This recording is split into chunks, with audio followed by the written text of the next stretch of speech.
اللہ تعالیٰ نے اس آیت کے اندر نبی کریم صلی اللہ علیہ وسلم سے فرمایا کہ ہم پڑھیں گے، یعنی ہمارا فرشتہ پڑھے گا. جب فرشتہ پڑھے گا تو فتبع قرآن، جس طرح میرے فرشتے نے پڑھا اسی طرح تم بھی پڑھنا. یعنی یہ بات نہیں ہے کہ بس حروف تم نے ادا کر لیے کسی نہ کسی طرح، بلکہ ایک ایک حرف کو ادا کرنے کے لیے ہم نے جبرائیل کو حکم دیا تھا، وہ ہمارے حکم کے مطابق پڑھ رہا تھا. اس کے ایک ایک حرف کی ادائیگی جس طرح کر رہا تھا اسی طرح ادائیگی کرنا آپ کی ذمہ داری.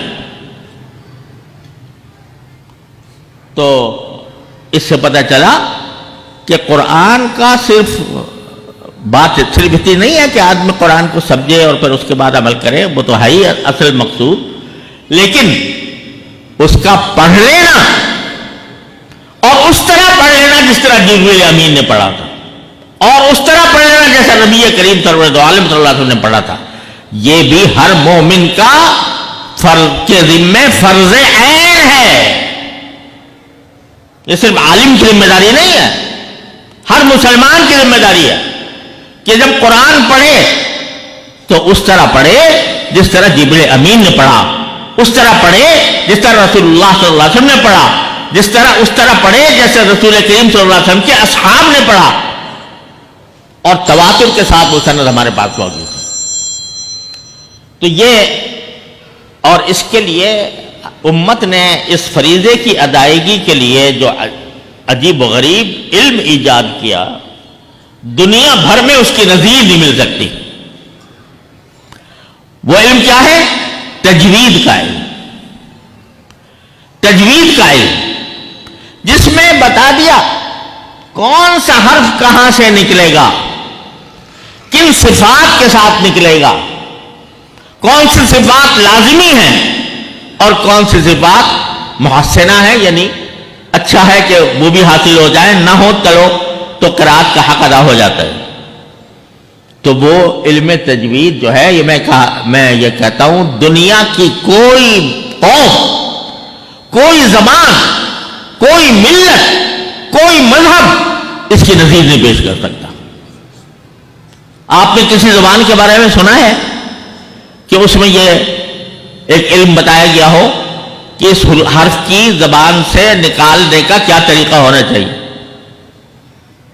یہاں تجوید میں کچھ 29 حروف ہے نا، 29 حروف، ان میں سے ہر حرف کو کہاں سے نکالا جائے گا، کس طرح نکالا جائے گا، کس طرح ادا کیا جائے گا، اس کو مدون کر دیا اس علم نے.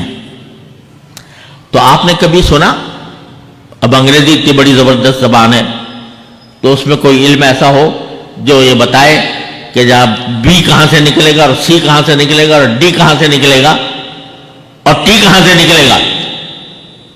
کوئی ایسا علم ہے؟ یہاں تک کہ امریکی لہجہ اور ہے، برطانوی لہجہ اور ہے، برطانوی لوگ اور کسی اور طرح نکالتے ہیں، اور فرانسیسی لوگ جب نکالتے ہیں تو را جو ہے نا آ، اس کو غین بنا کے پڑھتے ہیں. تو اتنا تفاوت بھی ہے اور اس کا کوئی قاعدہ بھی مقرر نہیں کہ بھئی یہ ٹھیک پڑھ رہا ہے یا یہ ٹھیک پڑھ رہا ہے، کسی زبان میں نہیں. لیکن اللہ تبارک و تعالیٰ نے قرآن کریم کو محفوظ فرمانے کے لیے ایسے لوگوں کو پیدا کر دیا جنہوں نے ایک ایک حرف کی گہرائی تک جا کر اس کی تمام مخارج بتا دیے، صفات بتا دی اور اس کی مشق کرا دی. تو میں اس سے جو سبق مل رہا ہے، جو میں پیغام دینا چاہتا ہوں، وہ یہ کہ یہ قرآن کریم کو پڑھنا تو بہت بڑا ثواب ہے ہی، لیکن اس قرآن کریم کو صحیح پڑھنا، فَإِذَا قَرَأْنَاهُ فَاتَّبِعْ قُرْآنَهُ، اس طرح پڑھنا جس طرح جبریل امین نے پڑھا، یہ بھی ہر مسلمان کا فرض عین ہے. اگر آپ قرآن شریف پڑھیں اور غلط پڑھیں، جو حروف بعض اوقات بعض حروف ایسے ہوتے ہیں کہ اگر ان کو غلط ادا کیا جائے تو اس کے نتیجے میں قرآن کے معنی ہی بدل جاتے ہیں، بالکل الٹ جاتے ہیں. لہذا ہر مسلمان کے ذمہ فرض ہے کہ جب قرآن پڑھے تو سیکھ لے، اس کو تجوید کو سیکھ لے، اور وہ کوئی بہت لمبا چوڑا کام بھی نہیں ہے. 29 حروف ہیں، 29 حروف. اگر آدمی یہ طے کر لے کہ ہر روز ایک حرف کی ادائیگی کا طریقہ سیکھوں گا کسی قاری صاحب سے، تو 29 دن میں اس کا یہ فریضہ ادا ہو جائے گا. لیکن اس قدر غفلت ہے، اس قدر غفلت ہے. اول تو تلاوت قرآن ہی کی چھوٹی ہوئی ہے. کبھی مسلمان ممکن نہیں تھا کہ صبح کو بیدار ہو اور قرآن کریم کی تلاوت کیے بغیر وہ کوئی اور کام میں لگ جائے، لیکن قرآن کریم کی تلاوت سے ہی غفلت ہے. اور پھر قرآن کریم کی تلاوت سے اگر کوئی کرتا بھی ہے تو جس طرح کرنا چاہیے اس طرح نہیں کرتا، غلط پڑتا ہے. تو اس لیے میری گزارش ہے، یہ آیت یہ سبق دے رہی ہے کہ ہم میں سے ہر شخص کا فرض ہے کہ وہ اپنے قرآن کریم کی تلاوت کو صحیح کرے. اور یہ جو مدرسے ہیں یہی خدمت انجام دیتے ہیں. اور رسول کریم سرور دو عالم صلی اللہ علیہ وسلم نے فرمایا خیرکم من تعلم القرآن وعلمہ. آج ہم ان لوگوں کی تو بڑی تعظیم کرتے ہیں کہ جو حدیث پڑھاتے ہیں، جو فقہ پڑھاتے ہیں، لیکن جس شخص نے اپنی زندگی قرآن کریم کی خدمت کے لیے، لوگوں کو قرآن کریم پڑھنا سکھانے کے لیے، قرآن کریم حفظ کرانے کے لیے، اور ان کا قرآن کریم تجوید کے اعتبار سے درست کرانے کے لیے جس نے اپنی زندگی کھپا رکھی ہے، اس کی تعظیم کیوں نہیں کی جاتی؟ وہ تو اور زیادہ تعظیم کا مستحق ہے، اس لیے کہ وہ اتنا بڑا عظیم فریضہ انجام دے رہا ہے. خیرکم من تعلم القرآن وعلمہ. تو دوسرا سبق اس سے یہ قرآن کریم کی تلاوت، اور تلاوت بھی صحیح طرح.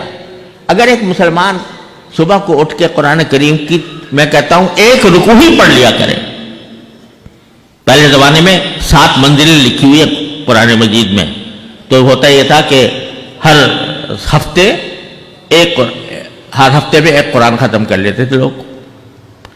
اس کے بعد پارے تک آ گئے، بھئی 30 پارے ہیں، چلو روزانہ ایک پارہ پڑھ لو تو ایک مہینے کے اندر ایک پارہ پورا ہو گیا. اس کے بعد عقل ترین بات یہ تھی کہ ایک پارہ پڑھا جاتا. لیکن میں آج نیچے اتر کر کہتا ہوں کہ بھئی پارہ پڑھ لو، آدھا پارہ پڑھ لو، ایک رکوع پڑھ لو، لیکن یہ طے کر لو کہ جب تک قرآن کریم کی کچھ تلاوت نہیں کر لوں گا اس وقت تک دنیا کے کسی کام میں نہیں لگوں گا. پھر دیکھو تمہارا دن کیسا گزرتا ہے، پھر دیکھو قرآن کریم کے کیا انوار و برکات تمہاری زندگی میں آتے ہیں.